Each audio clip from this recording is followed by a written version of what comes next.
Okay, Diane, what are you working on today? I'm taking cuttings from our ivy geraniums to plant into 4-inch pots. We'll put these on a heated, misted bench till they root.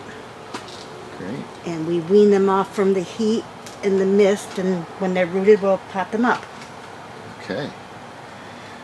So what are you looking for when what do you know is a good cutting? What's a good cutting? A nice, thick, sturdy cutting that when you strip the bottom leaves off, there's still a little bit to stick down into the soil. Okay. And that's an ideal cutting right here. Okay. Actually. Nice.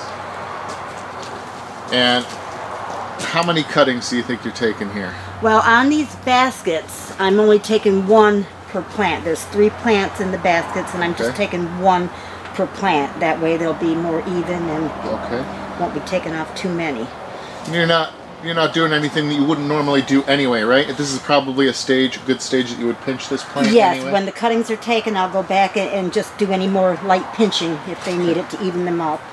So it's essentially you're taking a pinch, but you're actually able to use that pinch as a cutting. Yes, yes. And root them. And then what do you root them in? You just a little 6-pack or? We have 806s. Okay. Yep.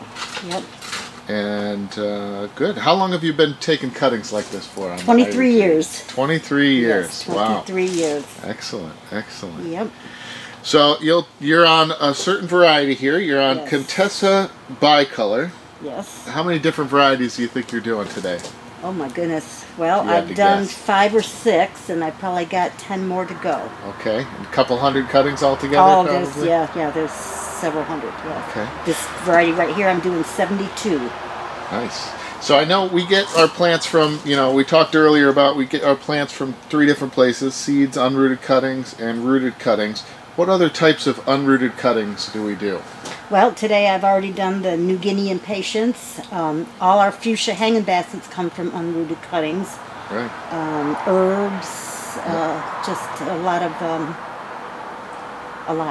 different varieties. Yes. Well, great. Well, thanks for showing us how you do it. We're just going to watch you take a few more cuttings here, and then we'll move on, and maybe we'll get to see you sticking those cuttings later. Okay.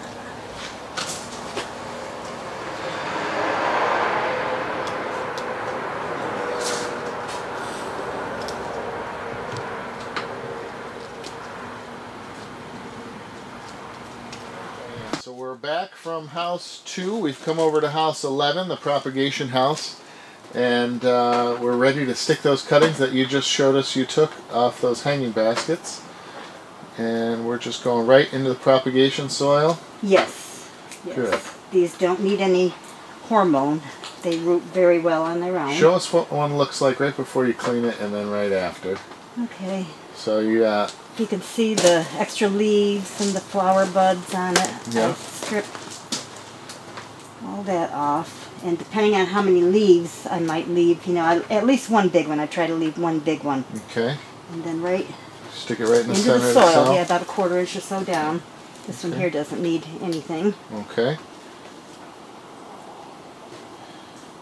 Do you ever come across a cutting that you've taken that sometimes during this process you won't use? Yes, if they're too small, or if I notice damage, or... Okay. Let's see if I can find them here. These are pretty It's okay. nice. You could keep, I don't want to interrupt you. I'm just curious to what you're doing.